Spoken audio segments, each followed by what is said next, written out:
You appear to be doing an awful lot of this kind of thing at the moment, press interviews and just generally talking to hacks and things like that. Are you fed up with it yet? Well, in England I am. But England's the only place I am, really. I mean, we've been around the world this year on the world tour, and the level of journalism outside of England, it isn't even Scotland or Wales or other places like that in Great Britain. It's simply England, London. But everywhere else around the world, journalism is wonderful, you know. If they don't like you, they don't want to write about you. If they do like you, they write about you. And that it's as simple as that. Whereas in London, it's, oh, well, we really hate them, but we might be able to dish some dirt up on them, so let's interview them anyway. So from that point of view, yes, I am absolutely bored to tears of it.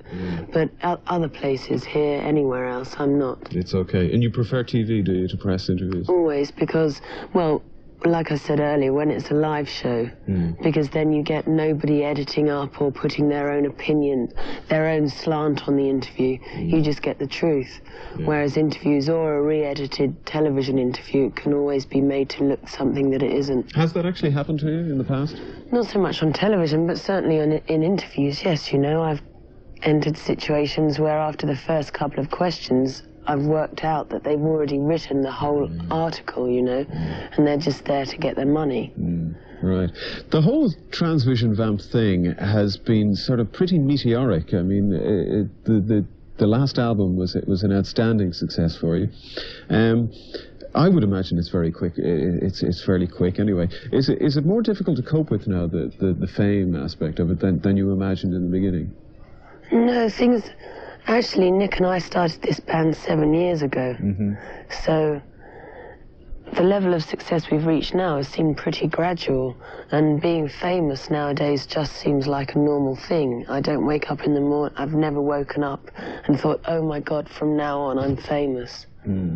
Because it's just been such a, to me, a slow and gradual thing that obviously generally the amount of people that recognize me has increased, and the amount of countries and our gigs sell out and the gigs are bigger, but it's happened over a period of time that it still seems normal and natural that we should be at this stage. Yeah. I have a theory, and I want to put it to you. As a band, when you started off Transvision Vamp, no doubt you had a hardcore following, right? And I always think that bands rock bands particularly, who have that sort of that grassroots following, when they get success, they tend to lose that grassroots following. I mean, for example, there are a lot of rock bands for whom a hit single would be absolute doom because they're not cred anymore. Is there a danger of that happening maybe to Transvision Vamp? Oh, well, only if you've got a very stupid audience to begin with. I mean, there's absolutely nothing wrong with having a hit single. It just means that you've written a song that a vast amount of people enjoy. And our hardcore, which was the 18 to 25-year-old art students or on the dole, rock and rollers, people that would have been punks 10 years ago, they were the first people that came to, like when we played McGonagall's here in Dublin last time, that was the kind of crowd that we get in. But you know, they're still with us. We've been around the whole world and they're still with us. But obviously once you're in the top 20 or the top 10, then you're appealing not only to a much younger audience but also to your kind of 30-year-old and upwards CD buyers. And there's nothing wrong with that, you know.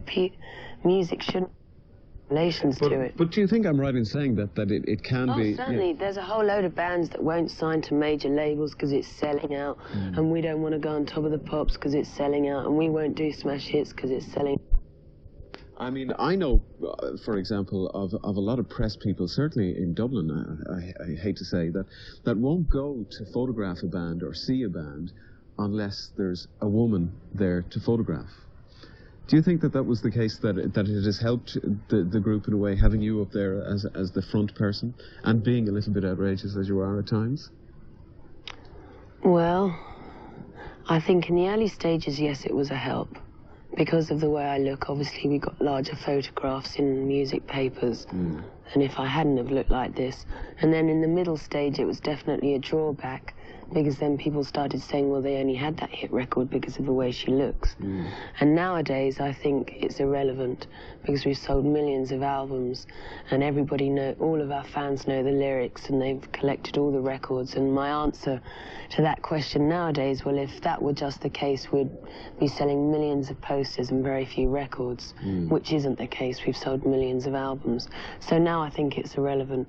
And I don't think it's just a question of a female at the front of the band. I think you have to be a particular, you know, just like any male singer, you have to have something that stands out. You know, otherwise you are just another male or just another female. So I don't think it's just the female solution. Well, are you a bit of a feminist at heart then? Well, I think I have certain feminist ideals, but I wouldn't call myself a feminist. I call myself an individual. Who are the female singers that you like? Well, initially Patti Smith was my favourite. And obviously people like Annie Lennox or Chrissie Hynde.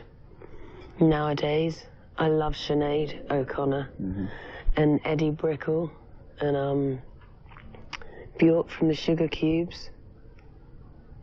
Yeah, they're Did you actually babysit? Did I read somewhere in Hot Press, I think, that you were a babysitter for Sinead O'Connor at one time? Is that true? Yes, that's true. She had to go to the chip shop one evening, so I looked after Jake. But it's nothing, you know, it's nothing. I'd do that for any of my friends. Right. You seem like a very confident sort of a person to me, and I wouldn't say that you're rattled terribly easily. Do you ever, what are the things that bother you? What are the things that make you feel nervous, for example, in this business? Nervous, I don't know. Do you get nervous before you go on stage, for example?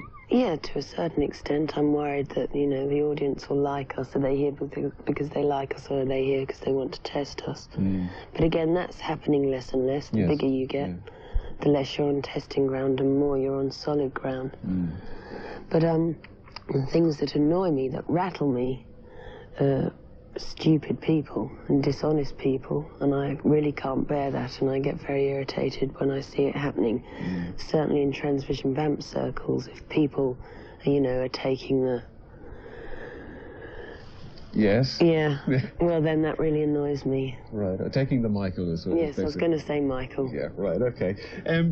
As a matter of interest, who came up with the title for the latest LP, Velveteen? Is that yours? It's both mine and Nick's, because we went to see a David Lynch film called Blue Velvet. Right. And it showed the brilliant comparison between this beautiful little American village with white fence posts and green trees, blue skies, birds singing, happy families. Yeah. And which is how we're all meant to believe we're going to grow up and live like that, live happily ever after. Never happens, though. Yeah.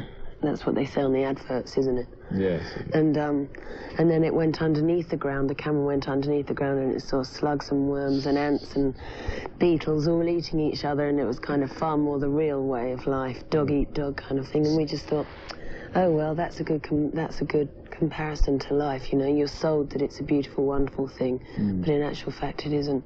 And the latest single, which we're going to have a look at now, "Born to Be Sold," that has a very strong Dwayne Eddy style guitar in there. Is that deliberate? Well, yes. Yes, it's deliberate, but no more than any other riff we've used, you know. Right, okay, well, let's actually have a look at it. This is Born to Be Sold from the Velveteen album. Here's Transvision Vamp on the...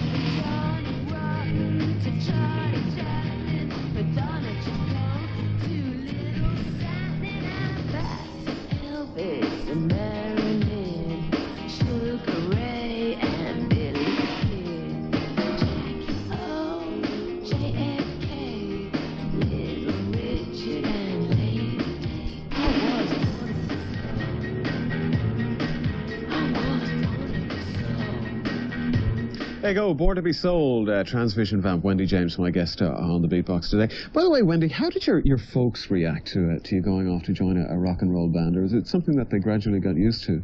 Well, I remember at the time that I left home, which was a couple of years before Transvision Vamp started. I left when I was 16. I, at that time, wanted to be an actress, and I remember my father saying, well, darling, couldn't you work in a bank and just join a drama club at the weekends? So I think that their idea of fame as a job doesn't really compute in their minds. But, you know, nevertheless, they're happy that I'm happy. Yeah, surely the success you're having at the moment is pleasing them. I don't think success really impresses them. If they phone me up and I sound cheerful on the telephone, then they're satisfied. Oh.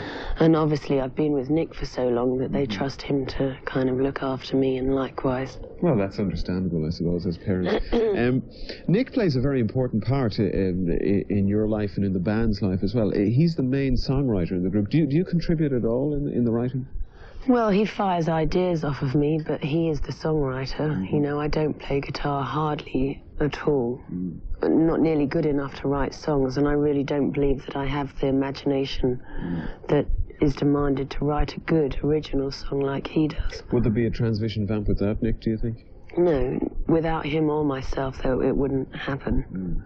Right. By the way, I know that you're a very keen show jumping person. You're into horses in a very big way. Was it your folks that fostered that in you? Well, it was the countryside that I grew up in.